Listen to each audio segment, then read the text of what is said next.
Hello viewers, আশা করি সবাই ভালো আছেন। যে অনলাইন টেকনিক্সের পক্ষ থেকে আপনাদের সবাইকেই স্বাগতম। ভিডিওর থাম্বনেল দেখে বুঝতে পারছেন কি নিয়ে আলোচনা করব। কিভাবে জন্ম নিবন্ধনের আবেদন কপি বের করবেন অথবা ডাউনলোড করবেন, আজকে সেই বিষয়টাই দেখাবো। খুব অল্প সময়ের মধ্যে কিন্তু আপনি এই আবেদন কপিটি ডাউনলোড করতে পারবেন।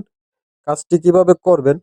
যে কোনো আবেদন, আপনি জন্ম নিবন্ধন, মৃত্যু নিবন্ধন অথবা জন্ম নিবন্ধন সংশোধন অথবা মৃত্যু নিবন্ধন সংশোধন, জন্ম নিবন্ধন পুনর্মুদ্রণ, যে কোনো কিছুর আবেদন কিন্তু আপনি অনলাইন থেকে ডাউনলোড করতে পারবেন। আপনি নিজে নিজে আবেদন করলেন, কম্পিউটারের দোকান থেকেও কিন্তু আবেদন কপিটি ডাউনলোড করতে পারবেন। আর এই আবেদন কপিটি ডাউনলোড করার জন্য আপনি প্রথমেই চলে যাবেন আপনার ফোনে থাকা যে কোনো একটি ব্রাউজারে। আমি এখন আমার ফোনে থাকা ক্রোম ব্রাউজারের মধ্যে চলে যাব। ক্রোম ব্রাউজারে যাওয়ার পর আপনি ক্রোম ব্রাউজারে যে সার্চ বার আছে, এই সার্চ বারে লিখবেন বার্থ সার্টিফিকেট। আপনি বার্থ সার্টিফিকেট লিখে সার্চ করার পর আপনি প্রথমেই দেখবেন অনেকগুলা ওয়েবসাইট আপনার সাথে চলে আসবে। আর এই ওয়েবসাইটগুলোর মধ্যে আপনি এই জায়গায় দেখতে পাবেন রেজিস্ট্রার জেনারেলের কার্যালয়, মানে জন্ম নিবন্ধনের অরিজিনালি ওয়েবসাইট হলো এটা দিয়ে সমস্ত কাজ কিন্তু করা হয়। এই ওয়েবসাইটটির মধ্যে প্রবেশ করার পর বিভিন্ন ওয়েবসাইট কিন্তু আছে, ওইগুলা দিয়ে বিভিন্নভাবে আপনি কাজ করতে পারেন। সেগুলো আপনার মাঝে মাঝে আসতে পারে যখন আপনি সার্চ করবেন রেজিস্ট্রার জেনারেলের কার্যালয় অথবা জন্ম নিবন্ধন দিয়ে। সেই ওয়েবসাইটটির মাধ্যমে কিন্তু আপনি কাজ করতে পারেন।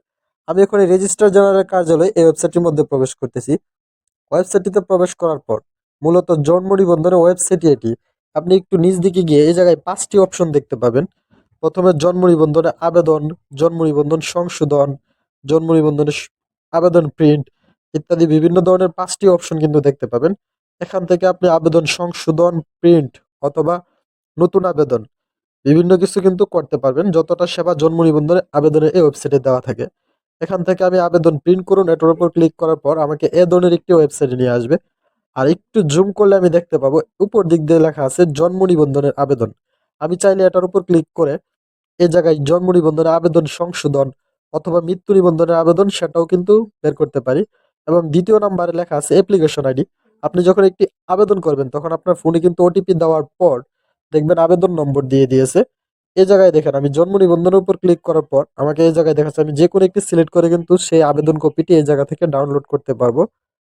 আপনি যখন এই জায়গা থেকে একটি সিলেক্ট করে দিবেন তখন আপনার ফোনে যে ওটিপিটি আসছে, ওটিপি আসার পর দেখবেন একটি আবেদন নাম্বার চলে আসছে। সেখান থেকে আপনি আবেদন নাম্বারটি এই জায়গায় দিয়ে দিবেন। আবেদন নাম্বারটি দেওয়া শেষ হয়ে যদি জন্ম নিবন্ধন হয় তাহলে আপনি জন্ম তারিখ দিবেন। আর যদি মৃত্যু নিবন্ধন হয় তাহলে আপনি মৃত্যুর তারিখ দিবেন। অর্থাৎ যেটা দিয়ে আপনি আবেদন করেছেন সেটা এই জায়গায় ক্লিক করবেন। ক্লিক করার পর সবার নিচ দিকে দেখবেন প্রিন্ট নামে একটি অপশন আছে।